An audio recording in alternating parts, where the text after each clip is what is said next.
Dharam Singh, and I'm going to take care of this CAPM and PMP certification. And I know this program has been going for a long time, and this is our 7th session. And if you have been participating, great. And if you have first time, I'm sure you're going to like it. Normally, it was taken care by Sesson because of some reason she's not able to take care of this session. But I'm here to look after your needs. Okay, great. So I know 6th session has been gone in this program, and this is our 7th session. A lot has been talked about. I'm going to recap those 6 sessions, as well as we're going to do a number of questions today. Okay, more participation from you will help you to learn from this process. All right. So a little bit about myself. If you don't know me, you can check my profile on LinkedIn. You can check here. I have been very popular in PGMP and PFMP space. I have done a number of sessions for PMP as well. And this is my opportunity to look after you to talk about PMP and CAPM. All right.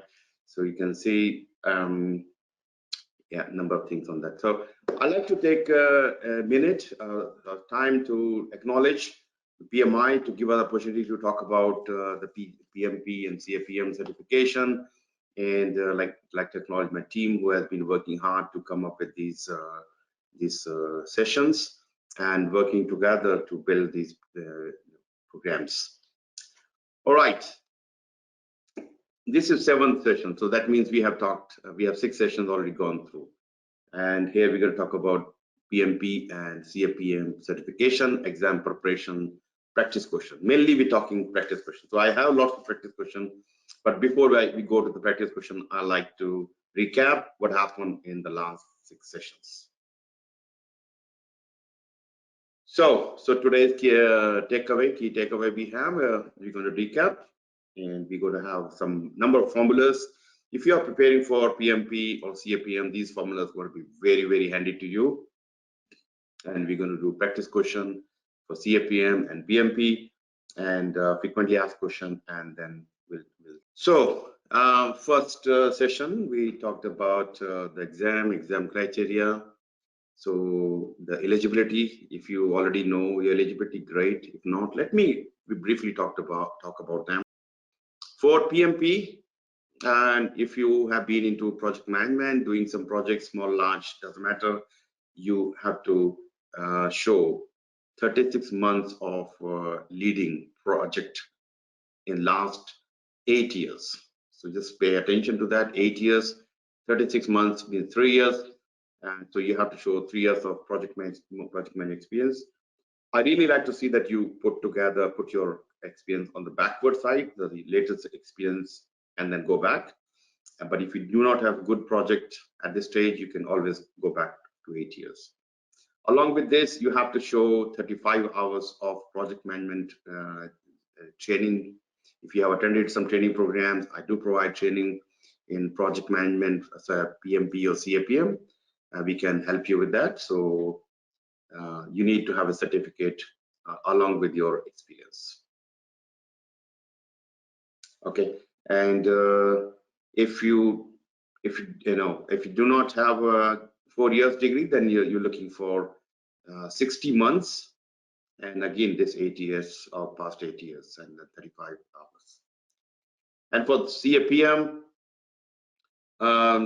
you don't need any degree, and you don't have to have any past experience in project management. You can still go for this. Actually, this is the entry-level certificate into the project management, with you just graduated from in university, and or you have some experience, doesn't matter. This is where you can start. You still have to show 23 contact hours of the training program. You attended the training program, and you have a certificate from ATP. I think that's the ATP, but you can also show the certificate from but generally PMI prefer that you have gone through the training program with authorized training partners. Okay. All right. So timeline, CAPM, PMP, yeah. So application submission, I will request you to get your application done as soon as possible, while you can have 90 days. But the application for PMP, CAPM should not take you a long time. You just have to provide your personal experience, personal information, your organization information, and the project experience. And once it's done, submit your application. You may pick up for audit. If you do get picked up for audit, don't worry about it. It's a random process, and this process can happen within few hours, few minutes, few seconds. If your manager is sitting next to you, you just have to tell, hey, I'm putting your name for the audit. You will receive an email from PMI. They just have to see the project description, and they have to write the name. It's like a signature and the date. That's it. And you have to provide a copy of your highest degree, whatever they're asking in the audit process. Once you have uploaded your highest degree and your manager has done the sign off and you just finish the process, there you go, the audit process complete. Then in this process you already paid the fees, you book your exam, and then basically after that application approved, you have 1 year to complete the exam and 3 attempts to take the exam. But every time you do the exam, you have to pay the fees.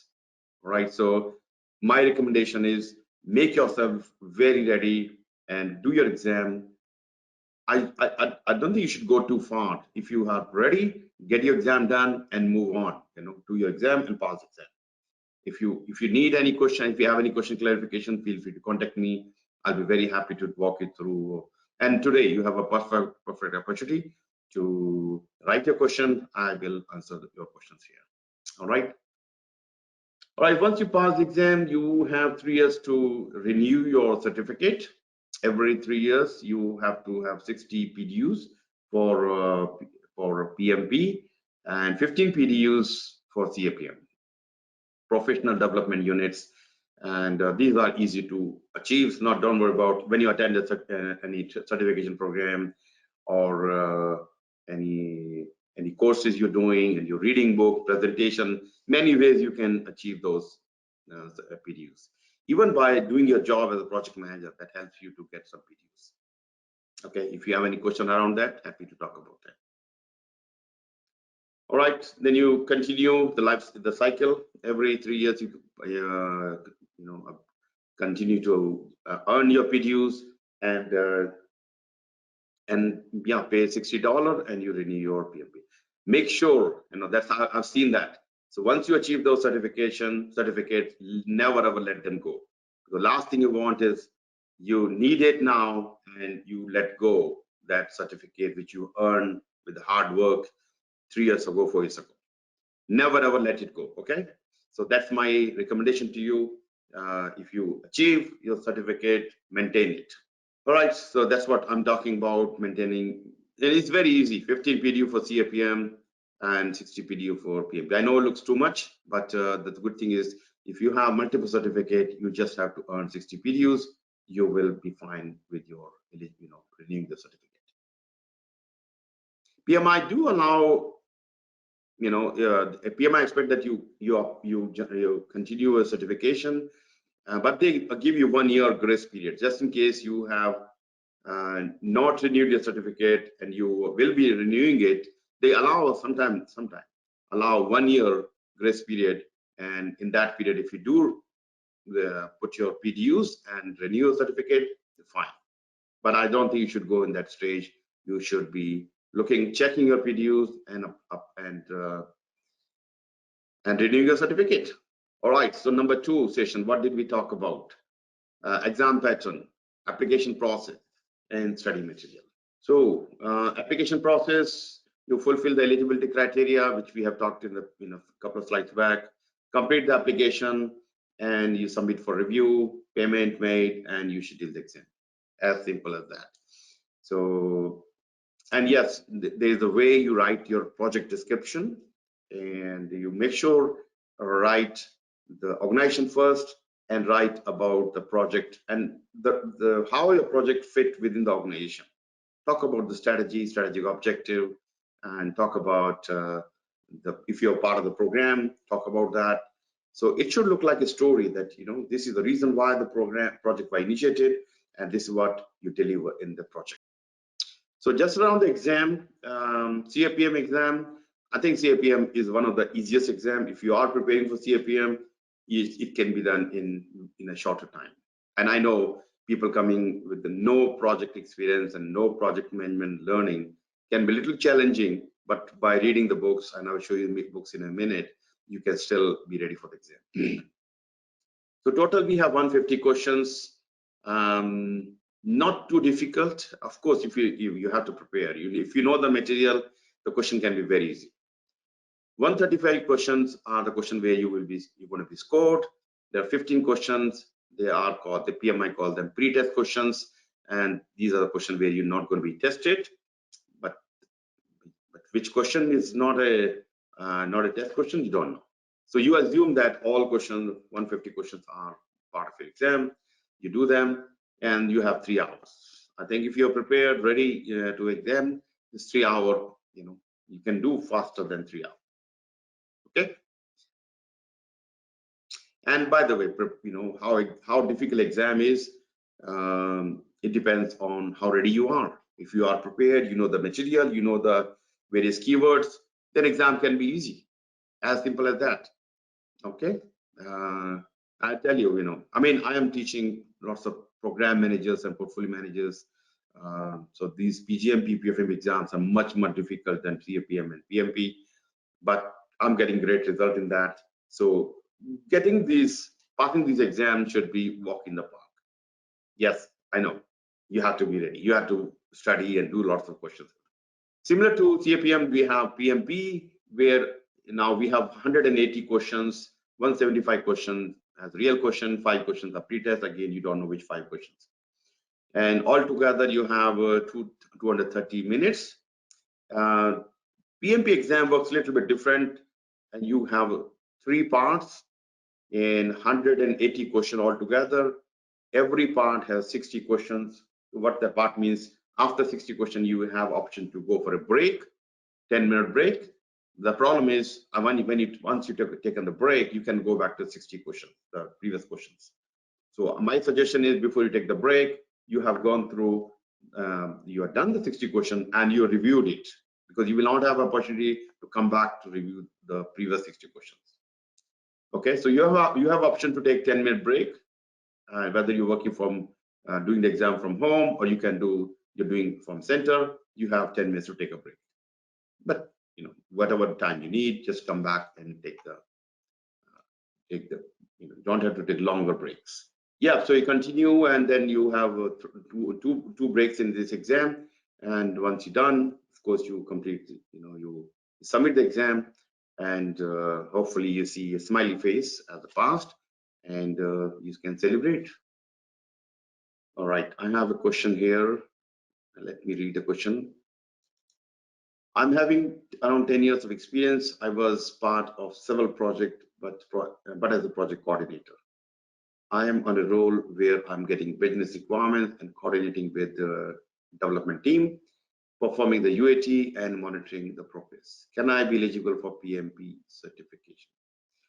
Look, yes, project coordinators, if you know, I think most of the project coordinator can be eligible for PMP. So PMI expect that you're leading a project.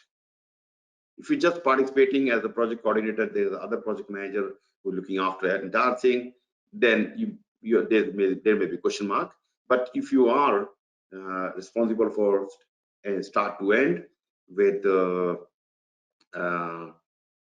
starting from the scoping, and then you know, just the scheduling, and then requirement managing and delivering, yes. So I mean, I have a, you know, I think you will be, because 10 years is good enough time to show 3 years, pick 3 years of experience. And my guess is you should be fine with the eligibility. But it also depends how you put together the application, how you define your project experience. I will recommend you to book some time with me. You can go through your specific eligibility, and we can figure it out for you. Okay. Right. I hope I have given you some answer. I'm not sure if that's enough. But yeah, doesn't matter whether you're called as a project coordinator, program manager, or business analyst. But if you are leading a project, small or large, doesn't matter. Whether you're talking 3 months project or 1 month project or 3 years project, doesn't matter. What matters that you are leading the project. Okay. All right. Good. Thank you for the question. All right. Let me keep moving. We have a lot to talk today. The books you need to refer. And I think we're putting so many books, but to be very frank, if you are reading the PMBOK 7th edition and Agile Practice Guide, that should be enough. You know, if you are in the business analysis, then this business analysis document can be useful for you, and other documents. So these are the main books you need to read. And this can be supporting information if you really want to learn about business analysis. One document, I think there's another document along with PMBOK is a process guide, practice guide for process groups. So that's also another book which you and I have on the next page.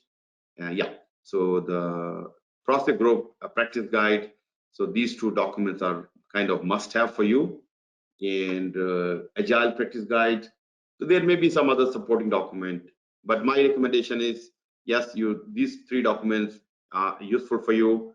And along with this, if you are working with a ATP, let's say if you take my training program, I will be providing you PMI material with this PMI has created their own material with, of course, material coming from this information.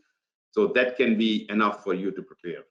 And very, very soon, I'm going to release my PMP app with lots of formulas, acronyms, and I think 11 practice question bank, 11 mock exams, and 300 plus practice questions, and lots of information. I'm very, very excited to release that. In a week, I should not say week, and in a few weeks' time, that app is going to be released, and I'm sure you're going to love it. So if you are looking for that, looking for some app, you will be, yeah, I will let you know. Number 3, what did we talk in number 3? We talked about domains, tasks, understanding of the PMBOK. So along with the PMBOK, there's one document, one more document, which is free download from PMI, that is called Exam Content Outline. What can you expect in the exam content outline? And that's a must-have. While many training providers are not talking too much about it because too much to discuss, but that's these document exam content outline for CAPM, for PMP are must-have for you. Okay. As you can see, CAPM, it is the 36% questions coming from project management fundamentals and core concepts. So you should have foundational information about project management, and that this will give you 36% of questions, and 17% question coming from predictive plan-based methodology, and 20% coming from Agile framework methodology. If you're working in Agile environment, this can be a really a bonus for you. And if not, you still have to learn about the Agile framework, right? And then 27% coming from business analysis framework. So a little bit about business analysis is also important for you. Okay. So they have their number of tasks. Make sure you go through the task and understand each task and the enabler. Each task has an enabler and why we're doing this. So make sure you learn about them in detail. Now, similar to CAPM, in PMP as well, there is a document called Exam Content Outline for PMP, and there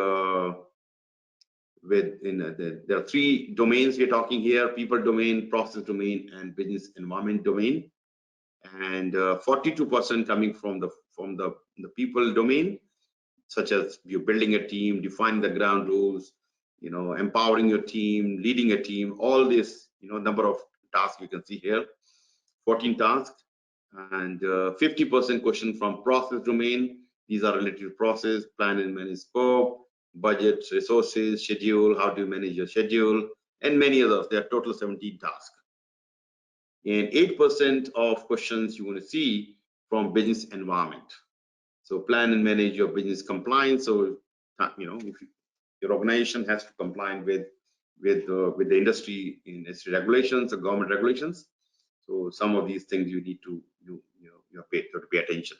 If you're running a project, you may have to align your project with the latest compliance requirement. Evaluate and deliver project benefit and value. So as a project, or you are delivering benefit and value. So yeah, there are number 4 tasks actually here. So all together, if we look at 18 plus 17, how many? 35 tasks. Yep, 35 tasks. Not too many. And each of the tasks, to do a task, you need enablers. That's what we need to see each of these tasks in detail.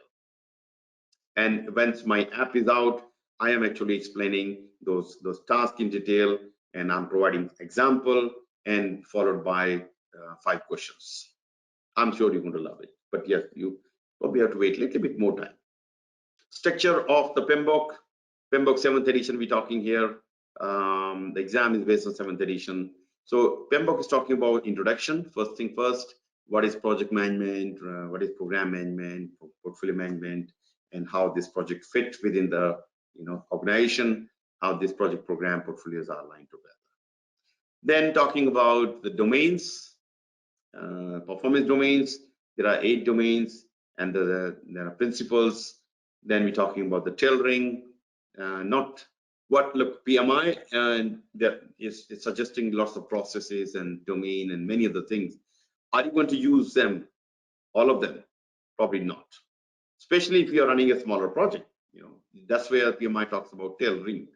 So you can tailor out the process or the task, whatever is not needed in your project, and whatever you have to select. So if you're running, let's say, a 5-year multi-million-dollar work project, yes, you have to do all what PMI is suggesting, and maybe more than that. And then followed by models, methods, and artifacts. So these are must read for you. Here the PMI talking about various models, communication model, organization, change management, or motivational theories, and many other artifacts. All the artifacts are mentioned here. So chapter number 4 of the PMBOK 7th edition is must read, and you should spend time on this. Okay. Session number 4, what did we talk there? Waterfall, Agile, hybrid, benefits, principles. There are 2 types of multiple type projects now. With the Waterfall, as you can imagine, you first have to define the requirements. Clearly, you have defined the scope, and you have built the design. Then you get into the build, and after the testing, UAT, all this, then you release. So this is, it's like a waterfall. And the good thing about this is, before you start building, you already have approved design. So the customer has seen, customer knows what they're looking for, and you deliver. And the drawback is this can be long duration before customers see the product or services, and in the meantime, their changes may have changed, which means you may have to go back. But the Agile is a concept which has been in existence now for a long time. And if you are working Agile, you know what the advantages of Agile, and there are some disadvantages which we can talk. But this can help to see the business, enable businesses to see the product being built, and they can release the product or services as we go. Okay, so Agile has and generally go with iterations or a sprint, and generally 2 to 3 weeks. The idea is we're going to build, define, build, and release. This can happen. You're releasing a minimum viable product, which can give a picture to the product owner, to the organization, and if they want, they can start releasing it. So it's not that you have to wait for 6 months before you see the result. You actually start seeing the result as it's happening. Let me give an example to you. Let's say if I want to build my website, there are 2 approaches. Okay, I create the requirement detail and everything, and I give it to you as my project manager, and you're going to build the 5 pages, and you come back to me after 6 months, and Dharam, the website is ready. Of course, you keep me informed, but I don't get to see the the website until that time. So after 6 months, Dharam, the website is ready. We have done the testing. You can go and do the UAT.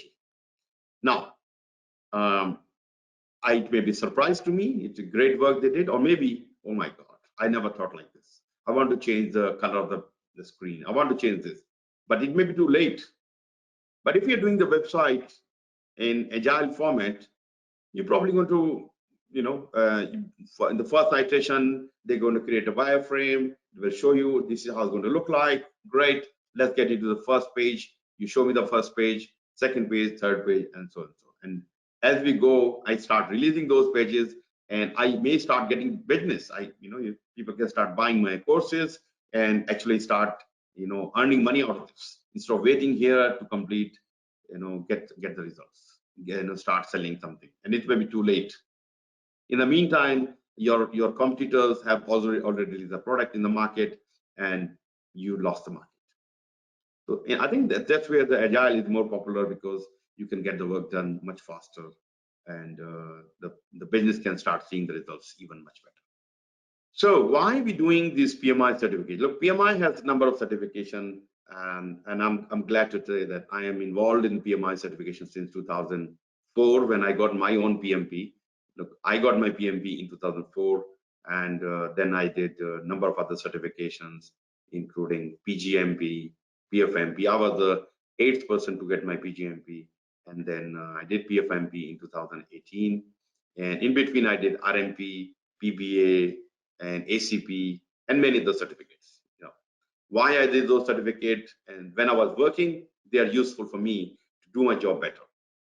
Of course, I'm not working at the moment full-time for any corporate since 2016. Until 2016, I was working for banks and telecom companies back in Australia and government. So I can tell you, having the certificate was a big differentiator for me.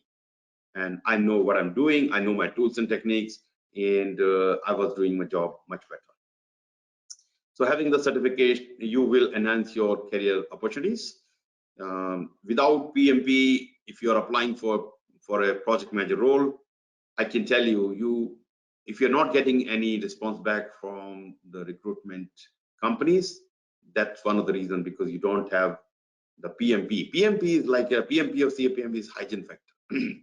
If you're working project management or you want to grow into project management, you must have the certificate. Okay. Otherwise, I can tell you, unless you are very popular, you're known in your network, nobody will see you as a potential project manager. So first thing first, if you are looking for a project management role, get your certificates. You will be recognized as an experienced professional in your organization. Yes, within your organization, if you have PMP or CAPM, people see you with respect. And because you've gone through the learning process, they may come to you for your guidance or leadership.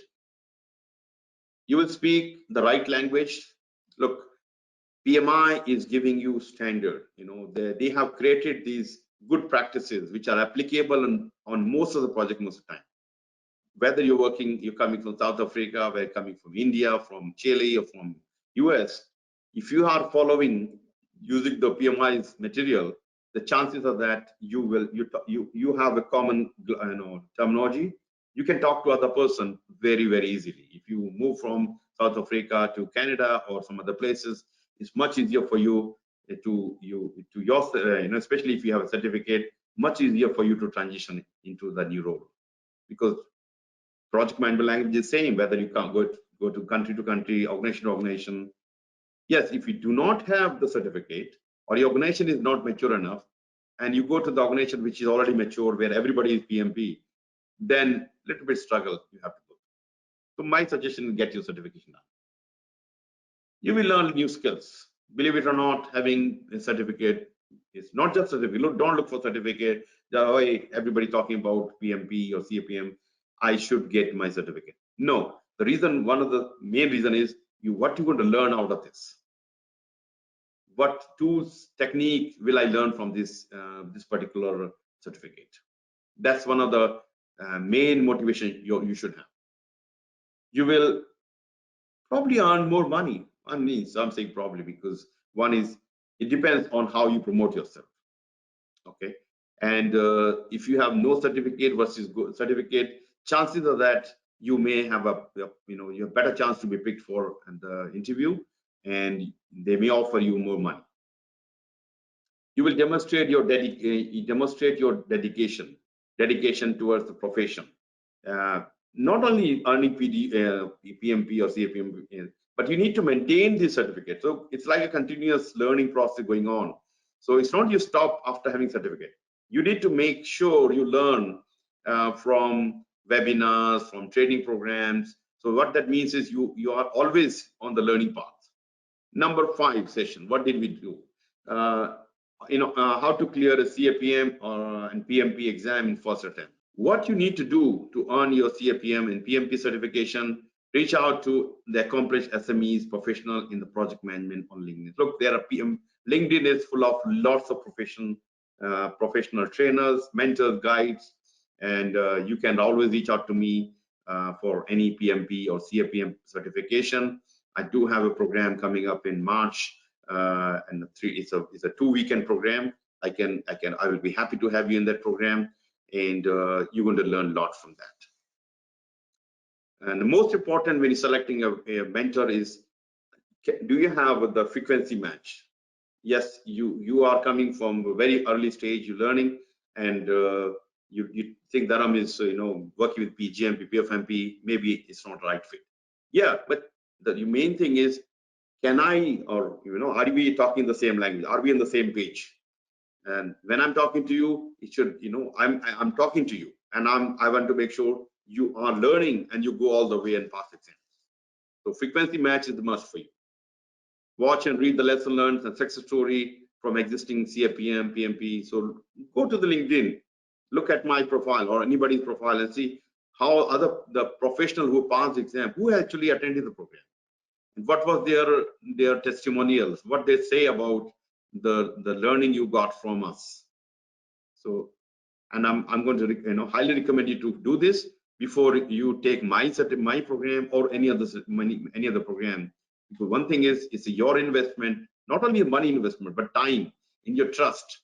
Sometimes people say, okay, other person talking about, so the cheap, they're doing $500, $1,000, and your program a little bit on the costly side. Maybe you see that way, but the most important thing, what value are you going to get from that program?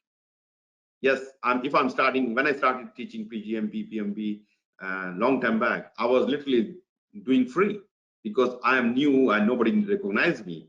But when you get to, after working with more than 1,000 PGMPs and 500 PFMPs and so many PMPs, I also learned how to teach you better. So when you come to me, you will learn the better way than if you have came to me 10 years ago or 12 years ago. So you need to see the experience of your mentor, how much mentoring he has done, how many people have gone through his or her training program. Engage with the right study groups and walk into the exam center with confidence. I like to see that you go all the way to the exam and with full confidence. Most important, not only reading the material is important, but are you feeling confident? Have you done enough mock exam to give you confidence? How to check if you are ready for the exam? Yep, do the mock exam, practice exam in exam-like conditions. So in my app coming up, it has 11 mock exams. So you have a timer going on. You can see the how question you will do all 180 questions, and then you see the distribution as well, where your strength and weak areas. So do the more and more mock exams now. PMP, luckily that there's so many mock exams available for PMP or CAPM. Whether you take my mock exam, I love that you go take my mock exam, and the experience I have gained over the period of time is coming in these mock exams. So I'm sure you're going to love them. Use only reported question bank. Yes, there are free exams available, not so good exam available. Make sure you are reaching out to the right people. If you ask me, Rita Mulkai has one of the, when I read personally when I was preparing for my exam in 2004. But now, along with Rita Mulkai, there are many other question banks available, along with mine as well. You will be useful, and you will find them useful. But don't go for the cheaper and free exam. As you know, nothing free in the world. Yes, that free exam can be for you to get hooked up for something bigger trap. So don't fall in the trap. Don't just use, consistently try to score 70 to 80%. And again, depends on the exam, the complex of the exam. With some simple exam, makes sense. You may score 100%, but in some of the complex exam, you may score 60, 65. But I'm looking for consistency, 70 to 80%. Use your time wisely. You have limited time. Try to go be ahead of time, but read all the options. Sometimes there are the second option may be better answer. Third may be better.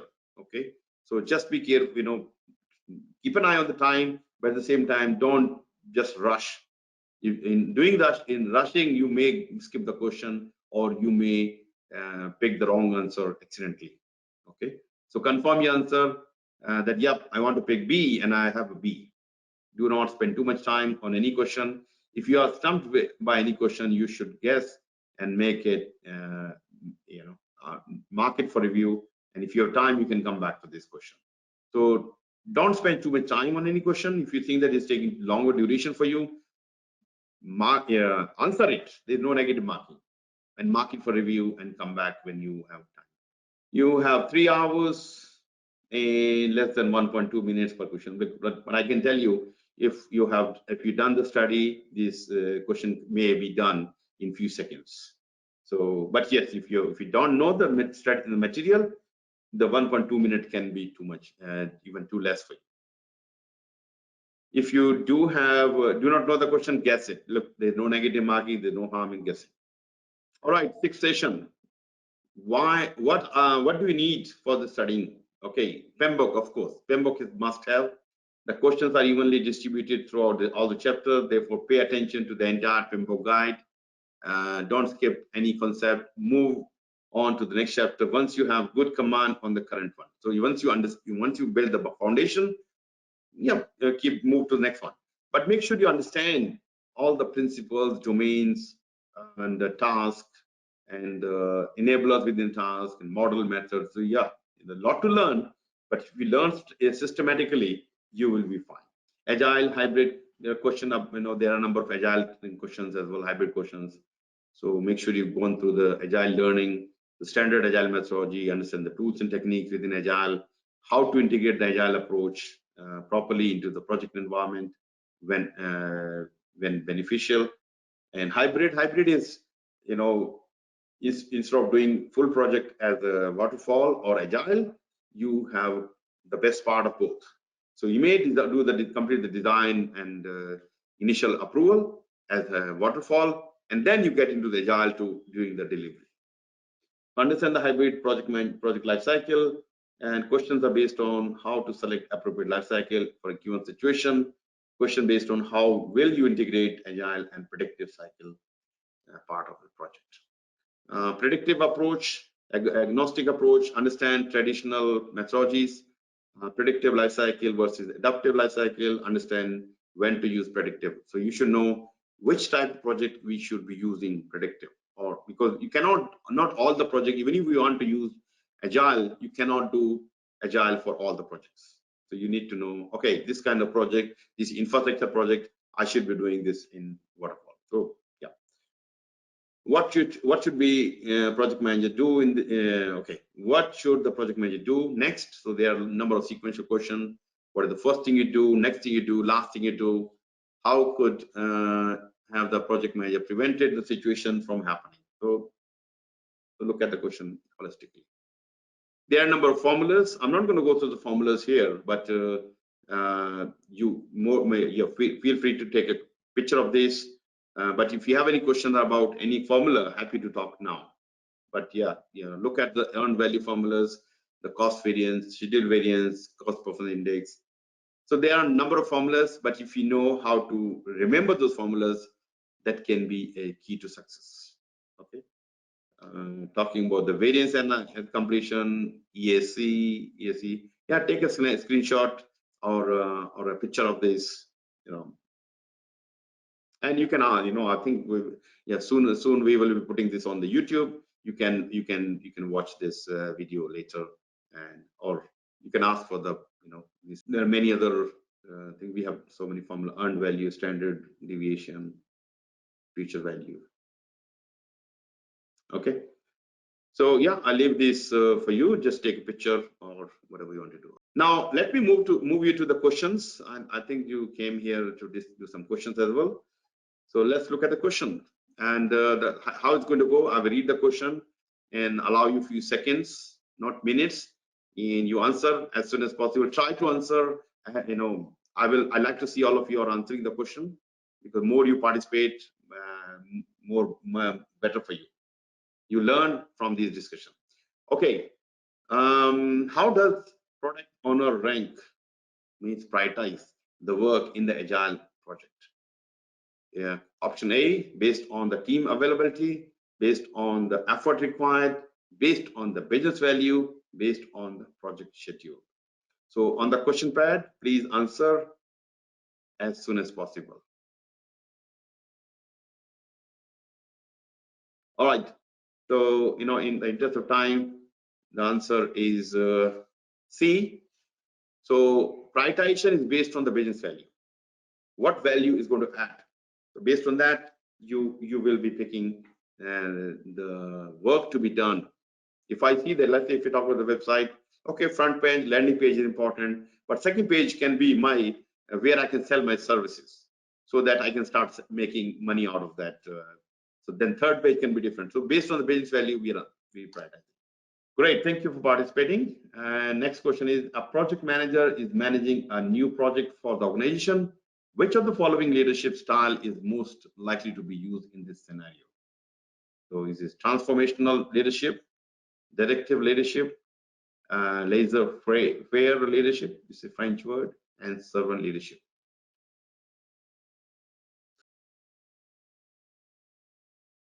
All right.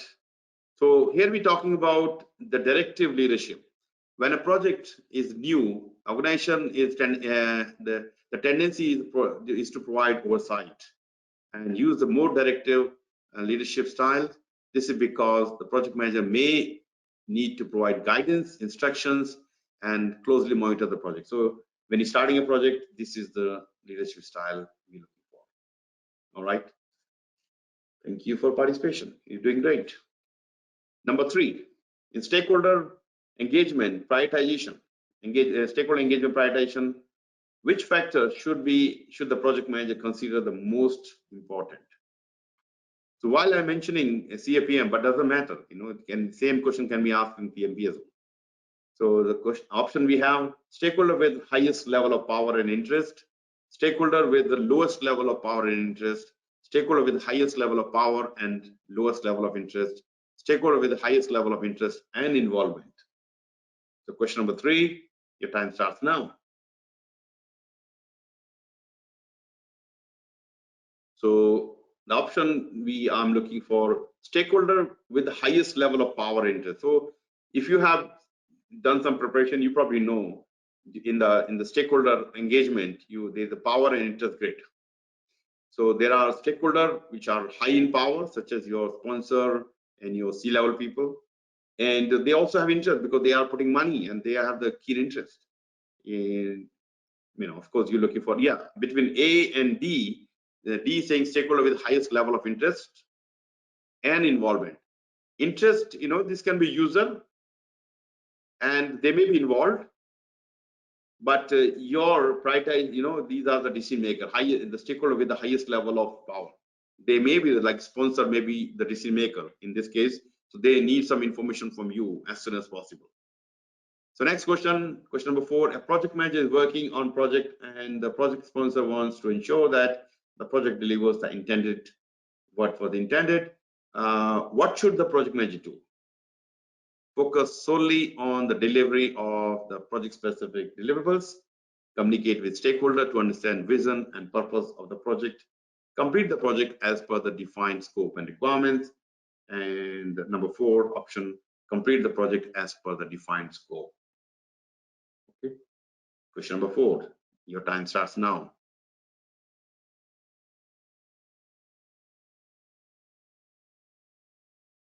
Fantastic, you all got it right. Communicate with stakeholder to understand the vision and the purpose of the project. So this B is the right answer. Great job. Thank you. Now, the next question is related to Agile. A new wildlife reserve project will have a staff of approximately 80 experts, builders, and logistic workers with exposure to various safety risks. The project manager wants a scalable approach combining flexibility and the team dynamics with traditional safeguards. Which option could be used to tailor a hybrid project of this nature? Is it Crystal method, extreme programming, behavior-driven development, or Monte Carlo simulation?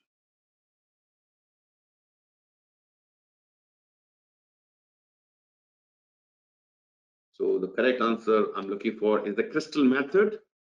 So other than XP, which is that's not scalable, Crystal method is the only option that defines the hybrid tailoring model. Okay. Monte Carlo is actually simulation technique used for the risk quantitative risk analysis.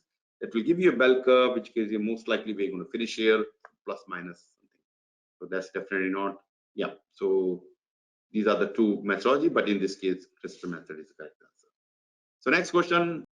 A large project include functional group in 4 countries, a steering committee, and a project sponsor. As the project approaches completion, the project manager must prepare the closeout document. How should the project manager obtain appropriate sign-off on acceptance of the project deliverables? The project sponsor should be asked to sign off. The steering committee should be asked to sign off. The 4 managers from the 4 countries should be asked for the sign off. All the parties involved should be involved in sign off.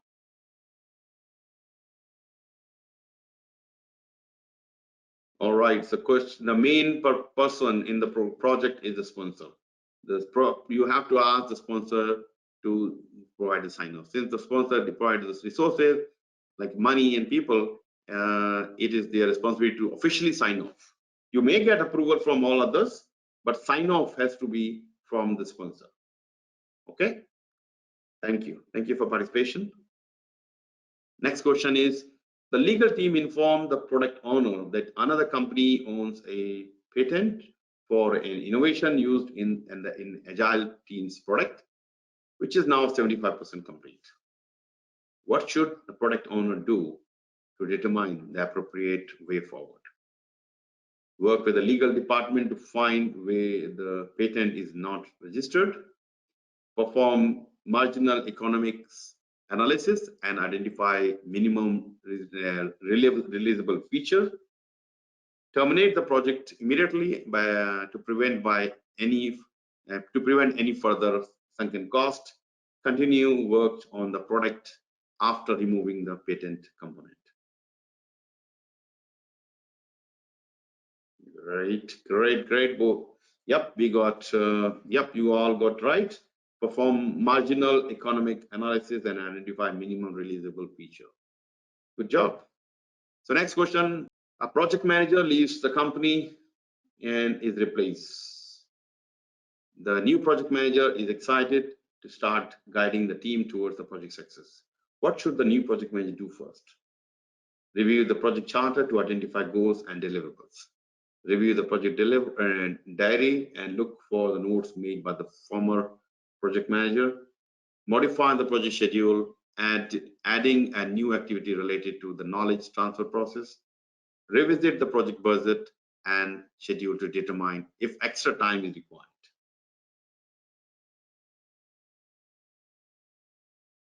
So correct answer for this is A, review the project charter. As the new project manager, first thing you do, okay, look at the project charter. Project charter is like a contract between project and the business. That should be your first document. Review the project charter to determine the goals and deliverables. So next question, the Agile project takes, the Agile team will take over from another supplier to maintain a client's website.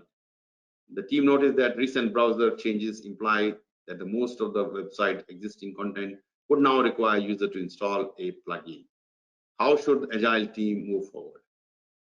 Inform the client and purpose propose an impact analysis, update all pre-existing code to remove plugin dependencies, inform the client about the previous supplier's negligence, deliver the code update to define in the contract.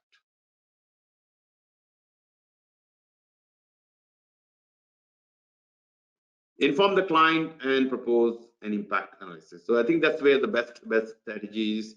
Updating all the pre-existing code to remove the plugin dependency. No, you don't do that. Inform the client. Yes, informing is one thing, but other than information, you need to do some impact analysis. Deliver the code update as defined in the contract. Code update plus you need to look at the plugin and other information. So the correct answer is A. I hope you like the question answering. I'm not done yet. I have few more things before we close. I have a FAQ, one question to talk about. How do you communicate and collaborate with the department, with other department on product quality issues and improvement? So the question is asking the communication and collaboration with other department on the product quality issue and the improvement. So the best thing is to identify quality goals and metrics. I mean you can see in the both areas whether I'm not asking you actually. I'm going to answer this question to you. So yeah, so basically the question asking how I wanted to communicate with my other stakeholder. Yes, it can be Agile, it can be Waterfall. Identify quality goals and metrics. So you need to know what are the quality goals and metrics you have to achieve.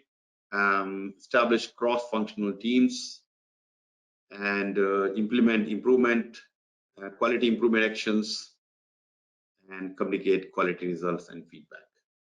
There is one question, session number 8 is on the 25th, I think 25th of January. There will be more questions and that will be purely question and answer. If you are interested and if you liked, and that next session is also I will be taking care. And if you are interested in that, please register. You already registered, so you can join. And you can reach out to me for any assistance. Yeah, what we're going to talk here on the session number 8 will be, you can take the note of a time. And I'm in Dallas in USA at the moment.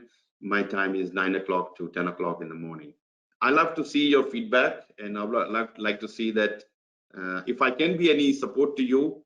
And I have been supporting PGMP, PMP, PFMP, RMP, ACPs, PBAs. And if you are interested in my guidance, happy to have you. So you can seek out to my guidance. You can WhatsApp me on this number. This is the best way to approach. And you can book my time, and we can go through your specific questions and discussion. All right. So thank you very much for joining, and good luck for your PMP or CAPM exam. And yep, keep learning and stay in touch. Take care.